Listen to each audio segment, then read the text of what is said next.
I'd call this meeting to order, please. Everybody. Everyone join us in the pledge of allegiance. I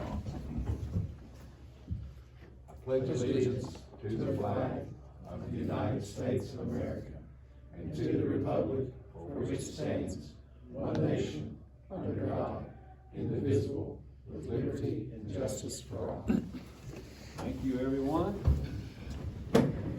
Seems like I haven't seen you all for a long time. When 2 weeks goes by, it's like an eternity. Okay, let's begin by approving the minutes of the November 19th, 2019 meeting, please. Mr. Wilkerson, second by Mr. Baker. All yes? Yes. Okay. No one has signed in, correct, Mr. Ellis? No, sir. All righty. And we don't have anybody, any presentations right yet? All right. Let's go to the administrative section then. Motion, please. Fred made that one. Second. Seconded by Carol. Ms. Midkiff. Item A, school volunteers who on occasion may also serve as bus chaperones for athletic events, academic competitions, or school outings, and have completed volunteer orientation. Item B, Mount West Community and Technical College student Alex Brock to perform a 2-hour observation at West Hamlin Elementary's first semester. Item C is an agreement with Jennifer Adkins to provide transportation services for a Duval PK8 student for the 2019-2020 school year.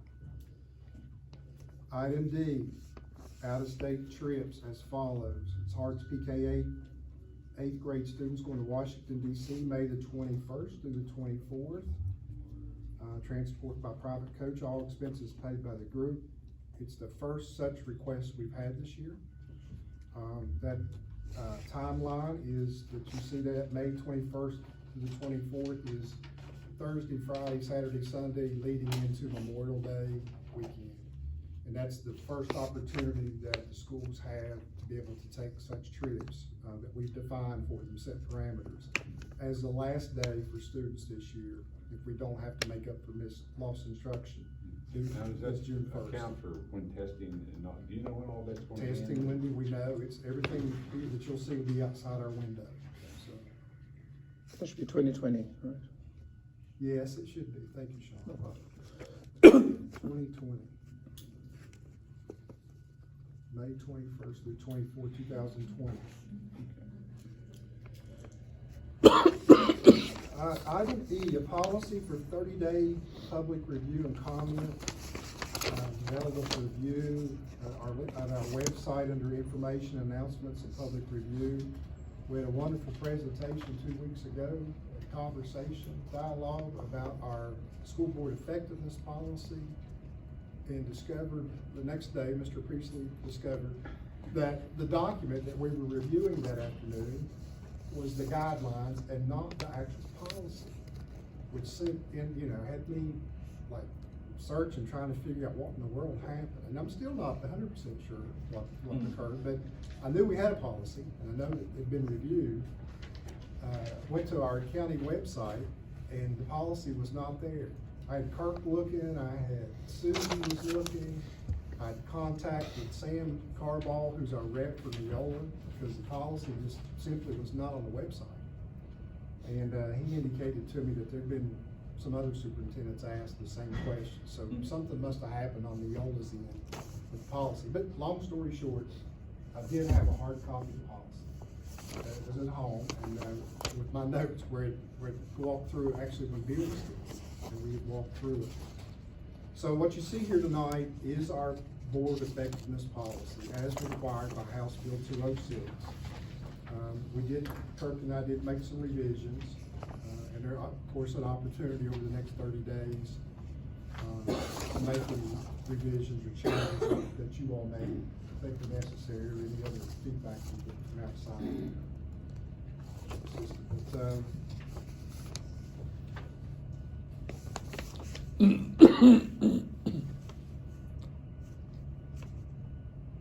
Anyway, if you've got any questions, I'll be happy to answer those regarding the policy. That one in it. I was writing that story today and I couldn't find the policy. The story from the November 20th It meeting? is not on our website. That's what I I discussed. still have not heard back from our rep. That was one day last week when I did get him by phone. The story doesn't live or die with the policy, it's fine. Okay, but, It's on public review, Yeah. so everybody will have the opportunity to look at it. does that, anyone have any questions about the policy? And that's, everyone's required to do it by January, right? Every board's to have one, and I believe we did talk 2 weeks ago about the fact that the legislature, that was their intent. Some counties had such policies, other counties did not. Legislature wanted that to have, for every local board to have such policy. So, And I think the way it's written now is clear as to how we, what's required and how we address each one of those things. Because as we talked, we were doing these things, they just weren't in written form, I'd say. But I think it just clarifies what we were already doing. and we've had the policy in place, what's it say, since, it was last revised in March of 2008. So anyway, I was just thankful that I did maintain a copy of the policy. So we'll get it back on our, once it's approved, we'll get it back up on our website. We're not gonna rely on mail. We're not gonna rely on the same. Okay, moving on then. Item F, out-of-county student transfers for the 2019-2020 school year. And the last item, G, trainer Olivia Stepp of Mountaineer K-9 Services LLC to ride specialized transportation to train personnel on the proper procedures for a service dog to ride a special needs school bus. Mr. King's been intimately involved in this, and I've asked him this evening to kind of give forward a background on what we're doing. Sir? Basically, what happened as a result of an IEP meeting on November the 8th,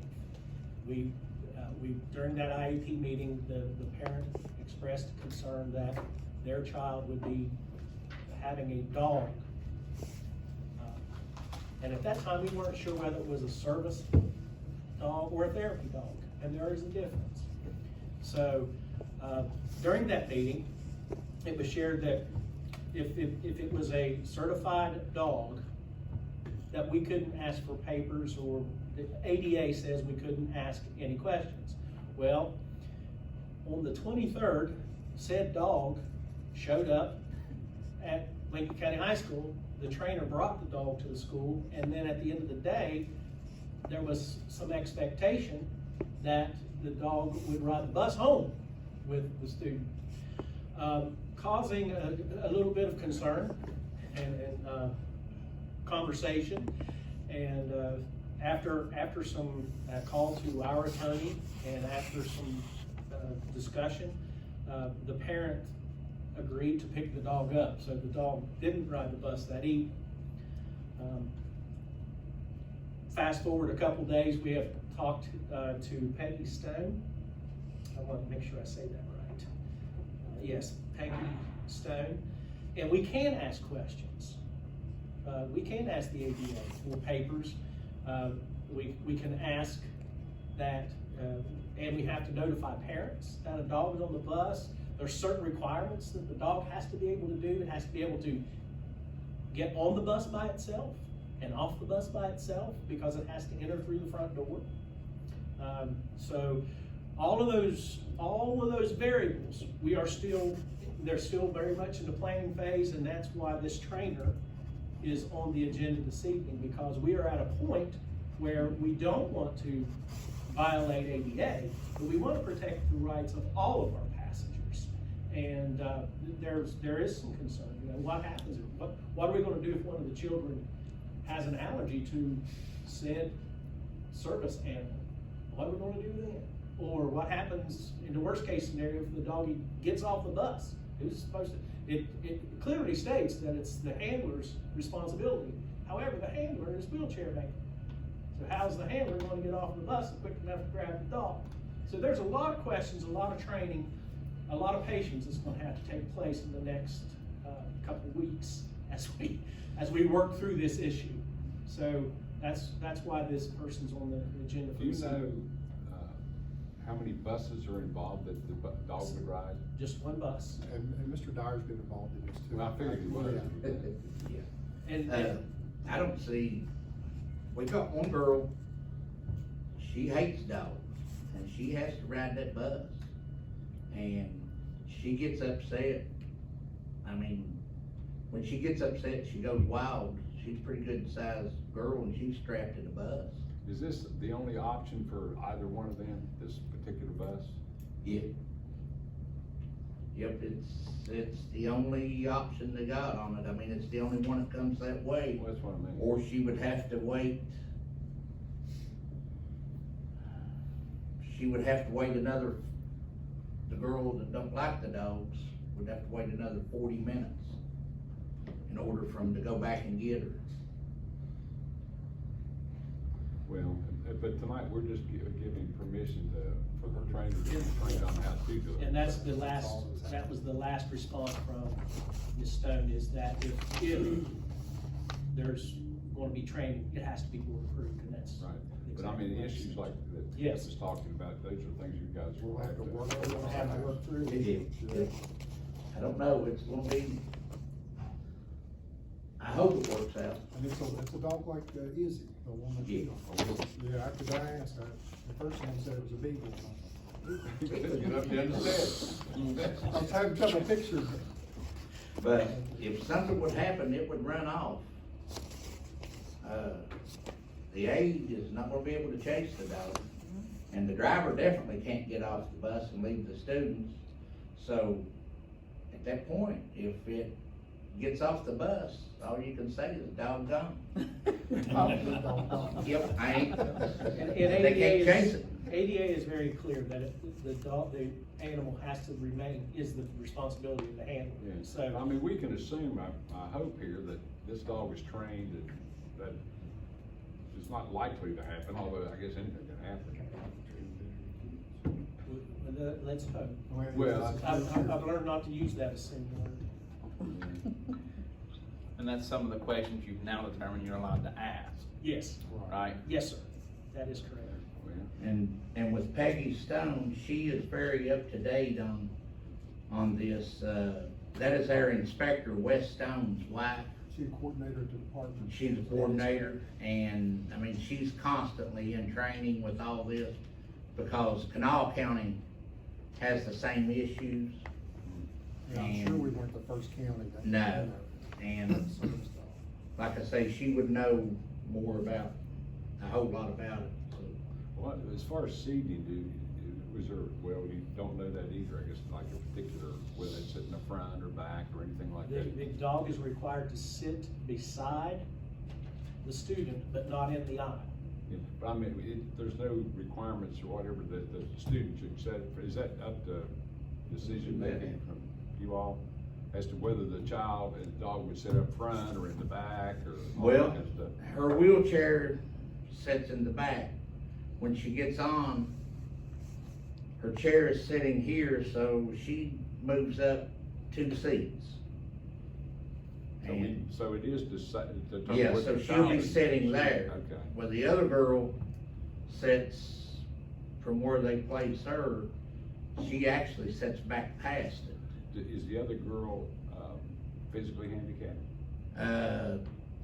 No, she's not physically handicapped. Okay. But she is special needs. She is special needs, and like the other day, don't know what triggered it. She reached up and grabbed a plastic panel on the side of the wall that holds the lights, and ripped the light socket out and the panel off the wall and threw it in the floor. Who gets on the bus first? I don't know, of those two, Yeah. the girl with the service dog. Okay.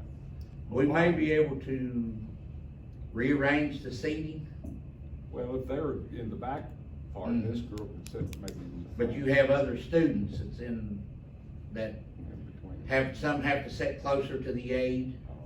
to where she can take care of like 3 or 4 of them there at once. Well, why is this just now coming Well, to our attention? because they just now decided they was gonna get a dog. But both, not a new student or anything? No, No, not a new student. And it was just decided on the 8th, we were introduced to the idea of a service animal, or a dog. And Put us in scramble mode. it kind of put us in scramble mode, but we thought, during that conversation, we were gonna have time to make a plan. But some And this came 12 days as a later. result of a meeting, a required IEP meeting or some type of meeting? There was a meeting and there was other discussion at that meeting, but during that meeting, the mother mentioned that Requested that. the child was receiving a service animal or a dog. And I can't remember whether she said therapy or service, but that's what we have now. So as a result of that, I mean, that's when you all first heard Yes, about this? the first time that we heard of it was November the 8th. So, I mean, I'm kinda like Steve, I mean, to accommodate everyone, would the answer be as simple as staggering where they sit to make sure that the girl who has a fear of dogs gets on first? No, She gets that on can't last. happen. She gets on last, I think. She gets on last before they drop off, because where they start at with this bus is all the way in the head of Mud River, Okay. above Spurlocksville. Then they come out and come down, and then the girl, which would have the service dog, would be on first.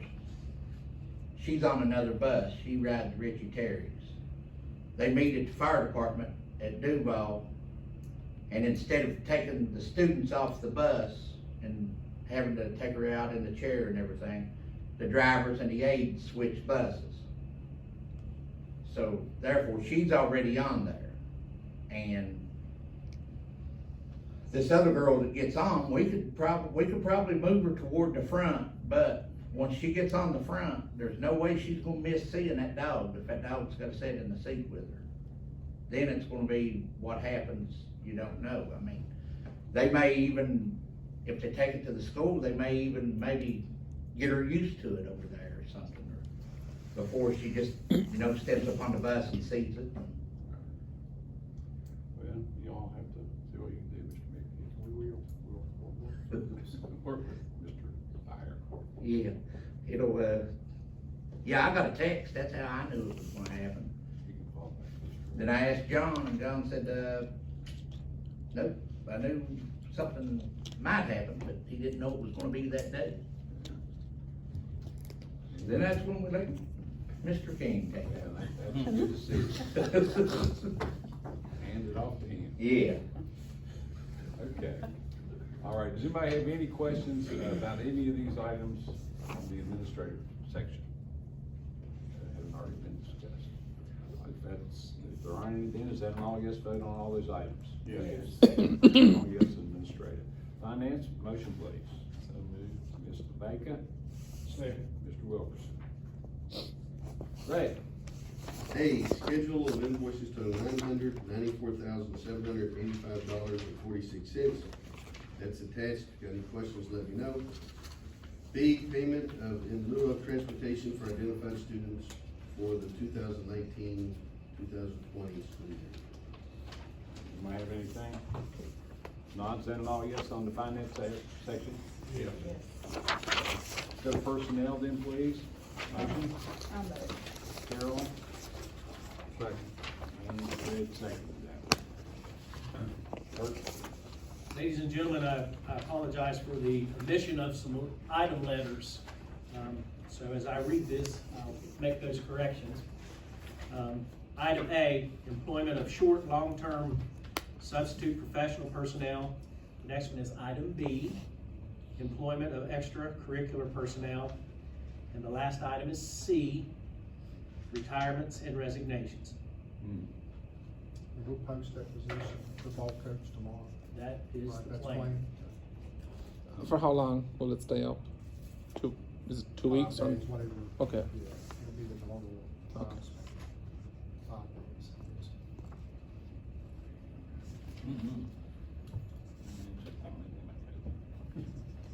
Okay, if you have any questions about the personnel items? That Brownie guy, the first fellow, so you think he'll be all right. He's lost, he's been something to do. All yes on personnel items? Yes, sir. All yes. Okay, comments, concerns, board members, anybody have anything? On that way? Mickey, do you have anything? A couple items, besides being holiday season, it's also the start of personnel season.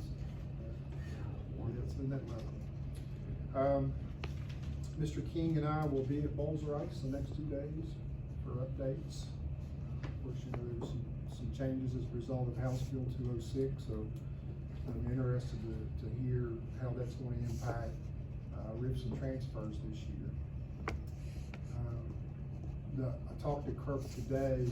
He's working on a timeline for when we'll meet with our directors, our principals, as well as scheduling a work session date with the board, and a date for a possible, a special board meeting for any hearings that may come about as a result of what we do in person season. So we'll have more information for you at the December 17th board meeting.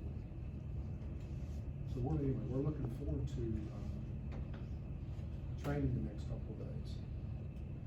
I think we are, right? With bated breath. That's the attitude. That's right. I also want to invite you, we are gonna have our cooperative meeting next week, next Wednesday, December the 11th.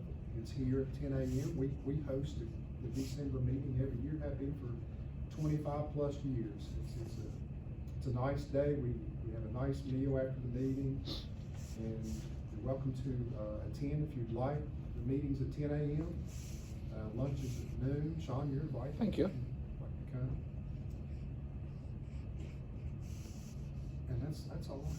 That's, Next Wednesday? Next Wednesday, huh? December 11th. They have chosen Lincoln County as the Christmas eating location. It's, yeah, we enjoy it. Every time we do our schedule, or meeting schedule in July, that's, they already written that one in, haven't they, Jim? Lincoln County, you like good food out there. They do a good job on the things they're buying. Okay, if nothing further, then let's adjourn until December the 17th, 2019 at 6 p.m. here in Hamlin. Motion? So moved. Second. Rowdy, and Mary seconded that. All yes? Yes. Yes. All yes.